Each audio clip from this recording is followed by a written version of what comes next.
Hello everyone. I think आप सब लोग बहुत अच्छे होंगे और अपने अपने घर में सेफ होंगे और घर में बैठकर नीट जेई या फिर सीईटी या फिर जो आने वाला आपका एग्ज़ाम है उनके लिए बहुत अच्छे से आप प्रिपरेशन कर रहे होंगे।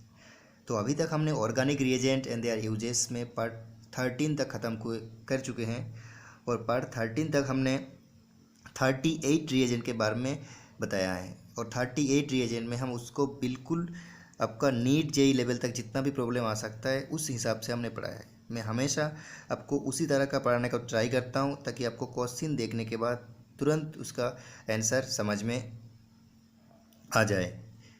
ओके, तो मेरा कोशिश हमेशा वही होता है। तो चलो आज हम नंबर 14 नंबर पार्ट पढ़ने जा रहे हैं और 14 नंबर पार्ट में हम 39 नंबर रिएजेंट के बारे में पढ़ेंगे। तो देखते हैं 39 नंबर रिएजेंट में हमारे पास क्या था। तो मैंने एक बार आपको दिखा देता हूँ।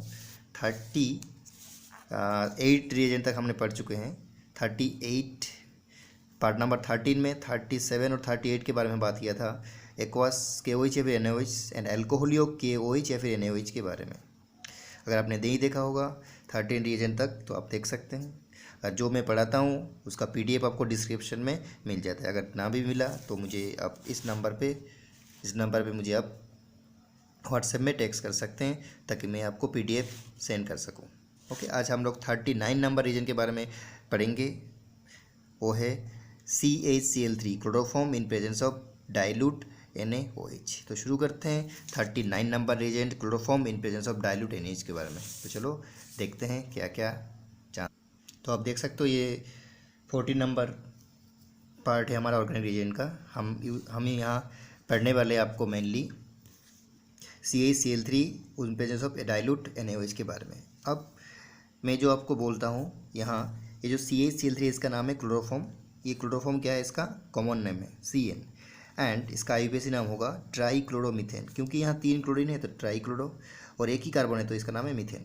अब ये जो रिएजेंट है ये कहाँ इस्तेमाल होता है, आपका पूरा सिलेबस में अगर आप नीट जेई देने वाले हैं तो मेनली 2 जगह में इसको इस्तेमाल करवाएगा। मेरी बात सुनो, 2 जगह में इस्तेमाल करेगा। कहाँ? एक तो राइमार्टिमेन रिएक्शन में और एक क्या, कार्बोनाइल रिएक्शन में, कार्बिलेमिन रिएक्शन में, सॉरी कार्बोनाइल नहीं, कार्बिलेमिन रिएक्शन में, जिसको हम हॉफमैन कार्बिलेमिन रिएक्शन भी और या फिर हॉफमैन आइसोसाइनाइड टेस्ट भी बोलते हैं। तो देख लो पहले राइमार्टिमेन रिएक्शन में हम कैसे इसको इस्तेमाल करवाते हैं। तो अगर आप क्लास 12 के बच्चे हैं तो आप इधर 11 को हैं तो आपको ये इतना समझ में नहीं आएगा। अगर नीट और जेई रिपीटर का है तो बिल्कुल समझ में आएगा। आपके पास बुक भी होंगे तो आप बुक में आप देखना, NCERT बुक में 343 पेज में आपको ये रिएक्शन मिल जाएगा, राइमार्टिमेन रिएक्शन। अब मैं ये बात आपको बोल सकता हूँ, जो राइमार्टिमेन में मैं यहाँ जितना पढ़ा दूंगा उतना आपका शायद NCERT में नहीं मिलेगा, लेकिन अगर आप नीट जेई के लिए प्रिपरेशन कर रहे हैं तो उस लेवल तक तो आपको पढ़ना ही होगा। तो आ जाओ देखते हैं। मैं पहले पूरा पढ़ा देता हूँ, उसके बाद आपको NCERT पेज में दिखा दूंगा। मैं फिर बोलता हूँ आपको, मैं आपको इस तरह पढ़ने को ट्राई करता हूँ ताकि आपको NCERT पूरा कवर हो जाए। हाँ, अब मेरा और एक सीरीज़ चल रहा है इसके साथ साथ, वो है NCERT डिकोडिंग सीरीज़। मैंने अभी तक उसमें 2 पार्ट पढ़ाया है, एल्केन का, और एल्केन का 2 पार्ट बिल्कुल NCERT लाइन बाय लाइन पढ़ाया है। आप वो सीरीज़ भी देख सकते हैं। अगर कोई आपको दिक्कत है तो कमेंट सेक्शन में बता सकते हैं। चलो शुरू करते हैं। Number 1, Reimer Tiemann reaction. Sir Reimer Tiemann reaction क्यों पढ़ रहे हैं, फिर बोल रहा हूँ। जिस रिएजेंट के बारे में हम यहाँ पढ़ने जा रहे हैं वो राइमार्टिमेन रिएक्शन में इस्तेमाल होता है, इसलिए हम इसको पढ़ने जा रहे हैं। तो आओ देखते हैं पहले राइमार्टिमेन रिएक्शन में कैसे इस्तेमाल इसका हम करते हैं। तो पहले बताओ, राइमार्टिमेन का नाम सुनते ही अब बस थोड़ा 2 सेकंड के लिए आंखें बंद करो और सोचो, जो राइमार्टिमेन रिएक्शन के लिए हम क्या रिएजेंट यूज़ करते हैं, क्या बताओ? क्लोरोफॉर्म के साथ में क्या डाइल्यूट NaOH या फिर KOH, डाइल्यूट बेस।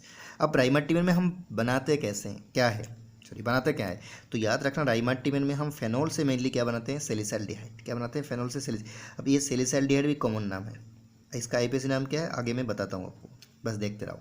तो यहाँ रिएजेंट क्या यूज़ करते हैं, मैंने बोला वही chloroform in presence of dilute NaOH। अब यहाँ NaOH कितना लगता है, 3 मोल। ज़रूरत नहीं होता, याद रख सकते हो तब भी। अब आओ, मैंने इस रिएक्शन में बस आपको याद रखना, ये रिएक्शन में डाइक्लोरोकार्बन इंटरमीडिएट बनता है। कैसे बनते हैं दिखाता हूँ मैं। और ये डाइक्लोरोकार्बन क्या होता है कि न्यूट्रल इलेक्ट्रोफाइल होता है। 13 नंबर पार्ट में भी मैं इसके बारे में बताया आपको, 13 नंबर पार्ट में भी बताया मैंने। अब आओ रिएक्शन देख लेते हैं। देखो मेरे साथ धीमे धीमे देखो रिएक्शन। देखो ये फेनॉल है, नाम तो सुना ही होगा, फेनोल। बेंजीन के साथ OH है तो इसका नाम क्या है, फेनोल, इसका नाम है फेनोल। अब फेनोल में मैंने क्या डाला, chloroform in presence of dilute NaOH। तो पहले क्या होगा, एक इंटरमीडिएट बनेगा इस तरह। सर कैसे बना दिखाता हूँ मैं। उसके बाद उसको डाइल्यूट NaOH दोगे तो क्या बन जाएगा, ये बन जाएगा 2 प्रोडक्ट। देखो 2 प्रोडक्ट बन गया, एक बना देखो इस तरह। देखो जो था बिल्कुल इस तरह, देखो यहाँ एच था, बस उसकी जगह क्या आ गया, -O- Na+, और यहाँ क्या आ गया, ऑर्थो पोजीशन में एक एल्डिहाइड ग्रुप आया और एक बार पैरा पोजीशन में आया। ऑर्थो वाला मेजर होगा और पैरा वाला क्या होगा, माइनर होगा। इसको अगर हाइड्रोलाइज करा दोगे, आगे क्या करा दोगे, हाइड्रोलाइसिस करा दोगे, इसको हाइड्रोलाइसिस करा दो, हाइड्रोलाइसिस करा दो, तो क्या हो जाएगा, ये जो एच था वहाँ एच आ जाएगा, Na था वहाँ एच आ जाएगा, तो क्या बन जाएगा, एक बन जाएगा ऑर्थो हाइड्रोक्सी, इसका नाम क्या है, ऑर्थो हाइड्रोक्सी बेंजाल्डिहाइड, इसका नाम है पैरा हाइड्रोक्सी। तो ये ऑर्थो वाला होगा मेजर और ये वाला होगा माइनर। फिर बोल रहा हूँ, बस आपको बेंजाल्डिहाइड एग्जाम में कैसे करना है, देखो फेनॉल दिया है उसके बाद ये दिया हुआ है, तो आपको डायरेक्टली क्या बनाना है, ऑर्थो हाइड्रोक्सी, और बताओ क्या बनाना है, ऑर्थो हाइड्रोक्सी क्या बनाना है, बेंजाल्डिहाइड और क्या बनाना है, पैरा हाइड्रोक्सी बेंजाल्डिहाइड। मैं फिर बोल रहा हूँ ऑर्थो वाला मेजर, क्यों मेजर मैं बोलता हूँ आपको आगे, ओके। देख लो आगे, देखो इसका मैकेनिज्म पहले देख लो, मैकेनिज्म देखोगे तो पूरा बात आपको समझ में आएगा। अगर आप बोर्ड के लिए तैयारी कर रहे हैं, 11-12 का बच्चे को अगर सिर्फ बोर्ड के लिए तैयारी करो तो मैकेनिज्म आपका उतना ज़रूरत नहीं है। अगर नीट जेई के लिए प्रिपरेशन कर रहे हो तो आपका मैकेनिज्म बिल्कुल पढ़ना पड़ेगा इस रिएक्शन के लिए। देख लो, तो पहले मैंने क्या लिया था, क्लोरोफॉर्म लिया था, उसके बाद क्या लिया था, डाइल्यूट NaOH लिया था, बेस लिया था। देखो ये जो डाइल्यूट NaOH ये बेस की तरह काम करेगा, और बेस क्यों दुनिया में आता है, इस हाइड्रोजन को एसिडिक हाइड्रोजन को लिए, तो ये जो हाइड्रोजन है ये एसिडिक है। आप बोलोगे क्यों सर एसिडिक है, क्योंकि ये जो कार्बन है ये 3 इलेक्ट्रॉन विड्रॉइंग ग्रुप के साथ जुड़ा हुआ है, इसीलिए ये हाइड्रोजन क्या हो जाएगा, एसिडिक हाइड्रोजन। तो ये तुरंत इसको ले लिया। अब बताओ, जब ये OH H को लेगा तो ये क्या पानी निकाल देगा, और यहाँ क्या रह जाएगा, ये रह जाएगा। अब यहाँ से क्या हो जाएगा, ये क्लोरीन बाहर निकल जाएगा, क्लोरीन बाहर निकलने के बाद यह बनेगा डाइक्लोरोकार्बन DCC, क्या बनेगा, डाइक्लोरोकार्बन DCC, और साथ में NaCl निकल गया, इसी को हम बोलते हैं डाइक्लोरोकार्बिन। अब ये क्या होगा, सेकेंड स्टेप में देखो, ये जो फेनॉल था ये हाइड्रोजन भी एसिडिक है, ये हाइड्रोजन भी एसिडिक है, क्यों, क्योंकि मोर इलेक्ट्रोनेगेटिव एटम के साथ जुड़ा हुआ है, ऑक्सीजन के साथ डायरेक्ट जुड़ा हुआ है, ये इसीलिए क्या है, मोर एसिडिक है, ठीक है ना। अब इसको ब्रेक करोगे तो यहाँ माइनस बनेगा और ये माइनस रेजोनेंस से स्टेबल होगा, इसलिए ये बहुत ज़्यादा एसिडिक हाइड्रोजन है। इसके साथ OH का रिएक्शन होगा तो क्या बनाएगा, देखो, और Na+ तो था ही, यहाँ Na+ तो था, NaOH लिया था हमने, ठीक है ना। तो क्या बनाएगा, सोडियम फेनोक्साइड बना, क्या बना, सोडियम फेनोक्साइड। ये देखो, अब ये सोडियम फेनोक्साइड क्या करेगा, देखो ये इस तरह का, देखो ये माइनस रेजोनेंस के थ्रू इधर आएगा, और बेंजीन का जो पाई इलेक्ट्रॉन है वो इलेक्ट्रोफाइल के न्यूक्लियोफाइल की तरह काम करेगा। और ये क्या होता है, डाइक्लोरोकार्बन क्या होता है, न्यूट्रल, मैं पहले ही बोला न्यूट्रल इलेक्ट्रोफाइल, इसका इलेक्ट्रॉन का ज़रूरत होता है, तो ये न्यूट्रल इलेक्ट्रोफाइल की तरह काम करता है। तो आप यहाँ इसको अटैक किया, अब ये स्टेप स्लो होता है और रेड में ये क्या होता है, स्लो स्टेप होता है। क्यों स्लो होता है, क्योंकि यहाँ जो प्रोडक्ट बनेगा वो नॉन एरोमेटिक बन जाएगा, क्या बन जाएगा, नॉन। देखो बेंजीन क्या था, एरोमेटिक, और ये जो प्रोडक्ट बनाया क्या होगा, नॉन एरोमेटिक, इसलिए रिएक्शन स्लो है। और स्लो स्टेप को हम क्या बोलते हैं, rate determining step, rate determining step. अब आ जाओ, ये बन गया, ये बन गया। अब ये जो बनेगा उसके बाद क्या होगा, थर्ड स्टेप में आ जाओ, थर्ड स्टेप में क्या आ जाओ, देखो इंट्रामोलिकुलर प्रोटॉन ट्रांसफर होगा, क्या होगा, इंट्रामोलिकुलर। देखो ये माइनस इस हाइड्रोजन को लेगा और ये बॉन्ड यहाँ शिफ्ट करके, ये बॉन्ड यहाँ शिफ्ट करके, ये क्या जो एरोमेटिसिटी लॉस किया था वो एरोमेटिसिटी पहले रिगेन हो जाएगा। देखो यहाँ नॉन एरोमेटिक बन गया, देख पा रहे हो, देखो ये नॉन एरोमेटिक बन गया। अब नॉन एरोमेटिक कंपाउंड क्या है, लेस स्टेबल क्या होता है, less stable as compare to aromatic compound, aromatic compound है। तो ये एरोमेटिसिटी फिर से गेन करेगा, अगर गेन करेगा तो ये माइनस इस हाइड्रोजन को लेगा, इस हाइड्रोजन को लेगा, और ये पाई सिग्मा बॉन्ड यहाँ शिफ्ट करेगा और ये बॉन्ड यहाँ शिफ्ट कर जाएगा, क्योंकि मोर इलेक्ट्रोनेगेटिव साइड में जा रहा है बॉन्ड। तो ये बन जाएगा एक इंटरमीडिएट। मैंने बोला था इंटरमीडिएट कैसे बनते दिखाता हूँ, तो दिखा दिया आपको। अब ये इंटरमीडिएट बनने के बाद जो ये प्रोडक्ट बना उसके बाद हमने हाइड्रोलाइसिस कराया, तो ये क्या हो जाएगा, न्यूक्लियोफिलिक सब्स्टिट्यूशन रिएक्शन। ये दोनों क्लोरीन की जगह 2 OH आ जाएगा, आ गया। अब एक ही कार्बन में अगर 2 OH है तो ये हाईली अनस्टेबल होता है, तो यहाँ से पानी निकाल दो। पानी निकालने के बाद क्या बनेगा, मेजर प्रोडक्ट। मेजर प्रोडक्ट क्या था, देखो ऑर्थो पोजीशन में OH ग्रुप है, ऑर्थो पोजीशन में OH ग्रुप है, तो इसको बोलते हैं ऑर्थो हाइड्रोक्सी बेंजाल्डिहाइड, इसका IUPAC नेम। क्यों ऐसे? क्योंकि aldehyde group is more preference than alcohol. OH group, जो OH ग्रुप होता है उससे एल्डिहाइड ग्रुप का प्रिफरेंस ज़्यादा होता है, इसलिए क्या हो जाएगा ऑर्थो हाइड्रोक्सी, या फिर क्या बोलोगे 1,2 हाइड्रोक्सी, क्या बोलोगे 2 हाइड्रोक्सी बेंजाल्डिहाइड, ये बन जाएगा। तो आ जाओ फिर एक बार मैं बोलता हूँ। पहले आपको क्लोरोफॉर्म लेना पड़ेगा, उसके बाद OH का रिएक्शन करना पड़ेगा, तो क्या बन जाएगा DCC, डाइक्लोरोकार्बिन। डाइक्लोरोकार्बिन किसका रिएक्शन कराओगे? फेनॉक्साइड आयन के साथ। फेनॉक्साइड कैसे बनाओगे? जब फेनॉल के साथ रिएक्शन कराओगे OH का, तो एसिड बेस रिएक्शन हो गए, यहाँ सोडियम सॉल्ट ऑफ फेनॉक्साइड बनाएगा प्लस वाटर बनाएगा। Second, sodium salt of phenoxide ion dichlorocarbene के साथ रिएक्शन करेगा, क्योंकि ये न्यूक्लियोफाइल की तरह काम करेगा और ये इलेक्ट्रोफाइल है, तो रिएक्शन होगा ये स्लो और रेडियोमिनिस्टिव होगा। उसके बाद क्या करोगे?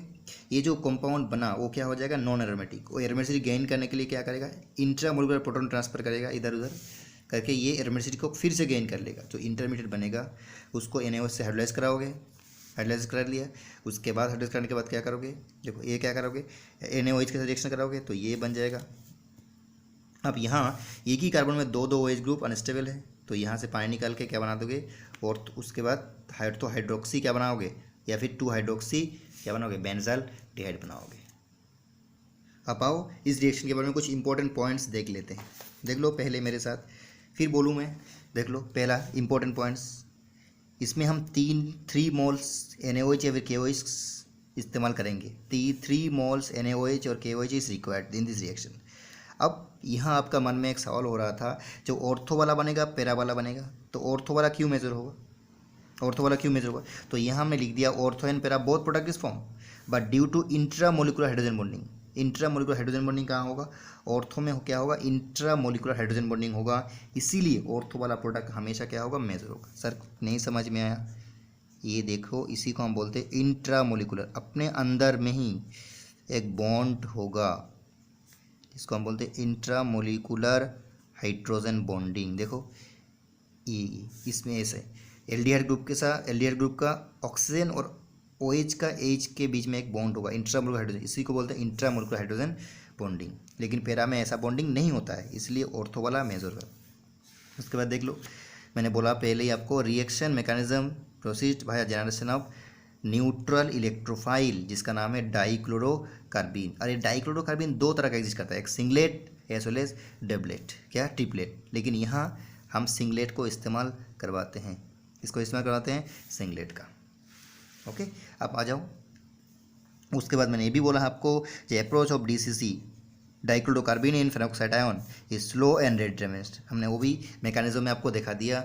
जब फेनॉक्साइड आयन के साथ DCC का अप्रोच हो रहा है, डाइक्लोरोकार्बिन का रिएक्शन हो रहा है, उसी को हम वो स्टेप का होता है स्लो, और क्या होता है?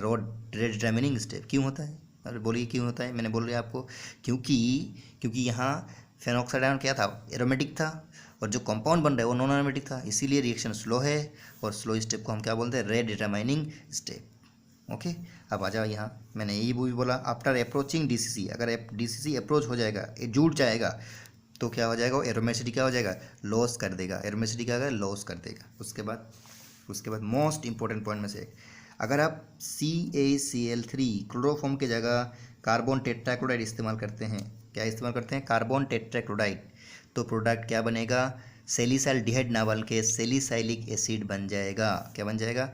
और यहाँ भी ऑर्थो प्रोडक्ट क्या होगा? मेजर। देख लो, देखो अगर आपने CaCl3 क्लोरोफॉर्म यूज़ किया था तो क्या बन रहा था? सैलिसाइल्डिहाइड। बस आपको यही इस्तेमाल करना है। अगर मैं क्लोरोफॉर्म की जगह CCl4 इस्तेमाल करूँ तो यहाँ एसिड ग्रुप बन जाएगा। क्या बन जाएगा? एसिड, मतलब ये मेजर, और क्या इसका नाम है सैलिसाइलिक एसिड, या फिर बोल सकते हो आप 2 hydroxy benzoic acid. Salicylic acid बोलोगे तो कॉमन नाम हो जाएगा, अगर बोलोगे 2 हाइड्रोक्सी बेंजोइक एसिड तो क्या हो जाएगा? IUPAC name. ओके, और देखो नेक्स्ट, अब देख लो, अगर आप CaCl3 की जगह क्लोरोफॉर्म की जगह क्या उसमें कार्बन डाइऑक्साइड इस्तेमाल करें, तो भी क्या बनेगा? सैलिसाइलिक एसिड बनेगा। आ रहा है समझ में? बताओ, क्लोरोफॉर्म की जगह अगर अपने कार्बन टेट्राक्लोराइड इस्तेमाल किया तो भी सैलिसाइलिक एसिड बनेगा, कार्बन डाइऑक्साइड इस्तेमाल किया तो भी सैलिसाइलिक एसिड बनेगा।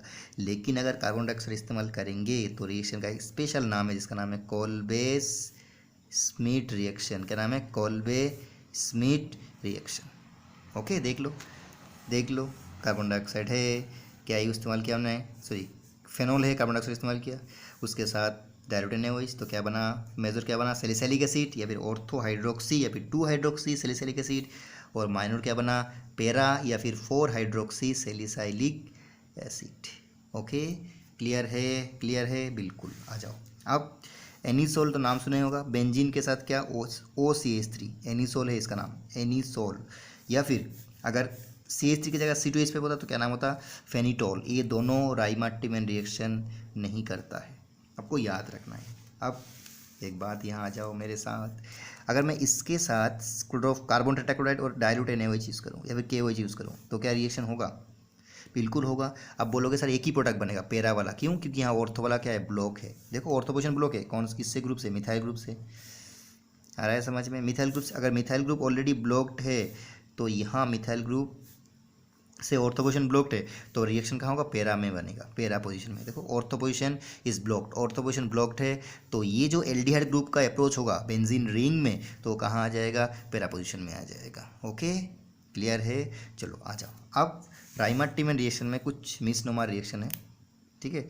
देखो एक एक्स्ट्रा रिएक्शन है, देखो इसको मैं मैकेनिज्म से नहीं बोलता हूँ आपको, बस ऐसे बोल रहा हूँ।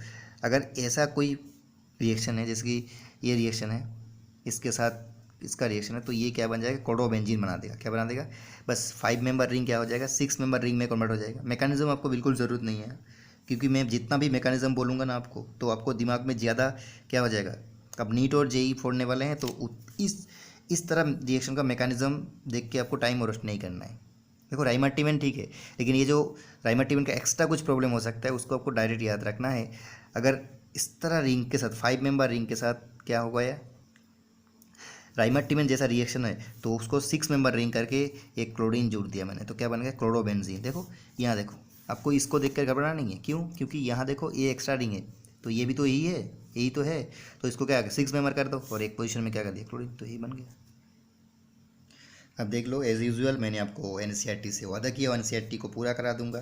तो देख लो NCERT में राइमार्टिमन रिएक्शन क्या लिखा हुआ है, देखो इतना ही लिखा हुआ है जो मैंने ऑलरेडी आपको बोल दिया, ठीक है। ये इंटरमीडिएट है, क्या बनता है यहाँ, डाइक्लोरोकार्बन बनता है, जो आपको यहाँ दिखाई देगा। अब बताओ पेज नंबर कितना है, 343। ये मेरा बुक में है, आपका बुक पुराना हो सकता है तो ±6 या फिर 7 पेज कर लेना। ओके, अब आओ दूसरा यूजेस कहाँ करते हैं। तो कार्बन टेट्राक्लोराइड और डाइल्यूट NaOH का इस्तेमाल हमने राइमार्टिमन रिएक्शन में कराया, और सेकंड हमने कहाँ कराएंगे, कार्बाइलेमिन रिएक्शन में, कार्बिलेमिन रिएक्शन में। NCERT में मेरे बुक में 401 पेज में है, ठीक है, क्लास 12 का बुक में। अब आ जाओ यहाँ क्या होता है। देखो कार्बिलेमिन टेस्ट में हम क्या इस्तेमाल करवाते हैं, फिर बोल रहा हूँ मैं,